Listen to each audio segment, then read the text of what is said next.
Hello everyone, welcome back to the Nora Show. I need to share something with you because the people that live with me are not impressed. Probably because I've shown them far more impressive things than what I really think is impressive. This is the classic scenario in which you create something and it's really, really impressive to everyone else, but it was like the really silly, simple thing. And then you create the really hard thing and it looks so simple that no one is impressed.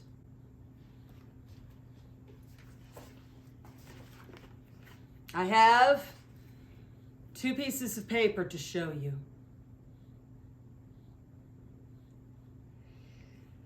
Ooh, What I have in my hands is the best flat me sloper that I have ever created.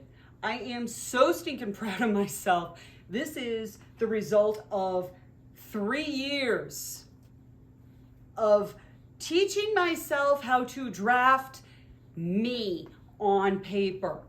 I don't know how to draft anyone else. I don't know how to sew for anyone else. I do not know how to make clothing for anyone else. And I only understand my body. However, since I live in this body and I won't be getting a new one anytime soon, I am very comfortable with stating, yeah, this one's all for me. So let me tell you why this is exciting. In the process of drafting, what I have finally figured out is that I now need to do a voiceover because wow, did I ramble here. Let me sum up. The better your flat U pattern is, the better, easier, and faster your results are.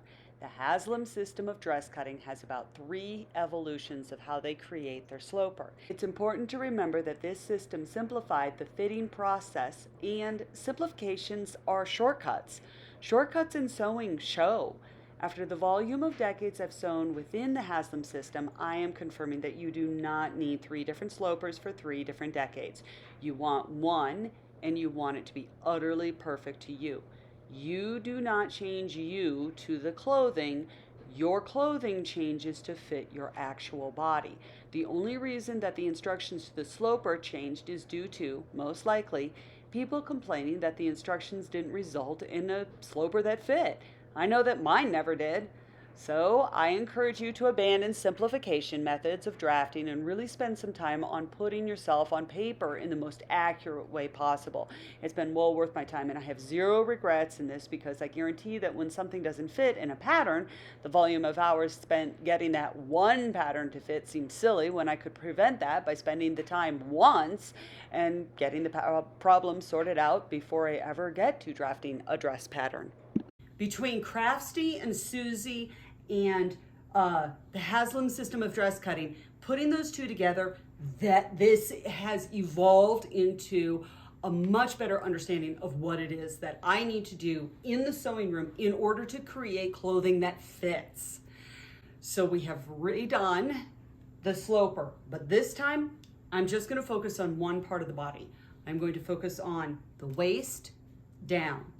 If you have a solid sloper of you, you're going to have a far easier time in creating clothing that genuinely fits you.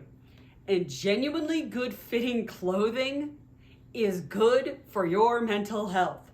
Clothing that fits means that when you wake up in the morning and put on your clothing, you're not doing, oh God, I need to lose 10 pounds. I need to change my body in order to fit my clothing. This is unhealthy and I'm not participating. I reject this entirely. It's the clothing that's the problem, not me. So we're gonna sew and we're going to do better with our body and our measurements, and it's gonna be fun, it's gonna be so neat. Because if I have a perfect skirt sloper of me, that translates immediately into a pencil skirt. And if I can create a pencil skirt from the sloper, at that point, if I lower the sloper, lengthen it out, and then put in some flares at the bottom, I now have a 1940s A-line skirt. If I take the same pencil skirt, drop it all the way down with a little bit of a flare at the end, or completely drop down straight but add in some pleats, or drop it straight down but then put everything on the bias, that's 1930s. 1950s, well, you can either create a circle skirt from that perfect waist that you just did, or you've got more of a fit through here, flare it out, fit through here, put in pleats. All of these skirts can be based upon a flat knee pencil skirt. 1920s. 1920s is just weird. You get this thing where you have this drop waist concept where everything's hugging at the hips. And if you don't have your hip thing perfect, I mean really perfect, it's not going to look like right. You're going to look like you're wearing a sack. And we've seen the results of that. I've done that. That's a thing. And I have a feeling that the seamstresses that were sewing in the 1920s that weren't able to necessarily get their measurements on paper well, I bet they did look like they were wearing a sack a lot of the time. That's not like everyone had red carpet capacity in their sewing. That's crazy. Yes, they knew how to sew, but whether or not a person was good at fit, that's a whole different skill set. Sewing, fitting, separate concepts. Okay. I first drew the outline of the original sloper.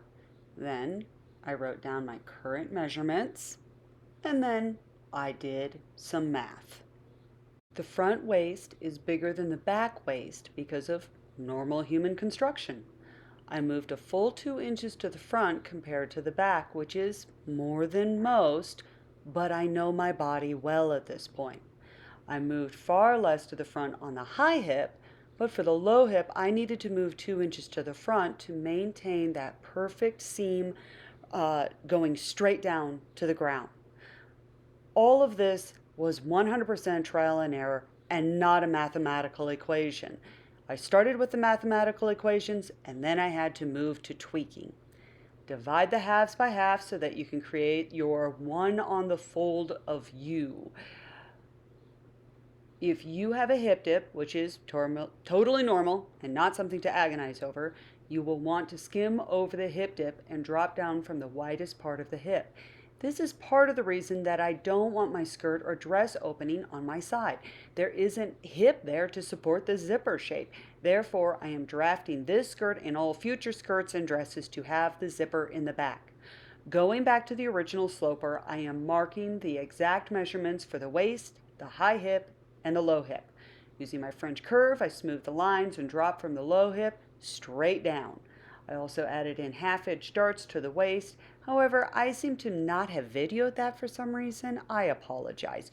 You move the waist out by however much you put in darts, and then you smooth the seam edge down from the waist to the high hip.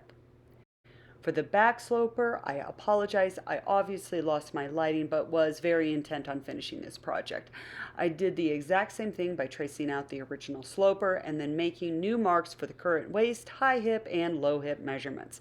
I am not drafting this part on the fold in order to simply plan on having the zipper insert in the back and also eliminate some darting by putting shaping in right where the zipper goes.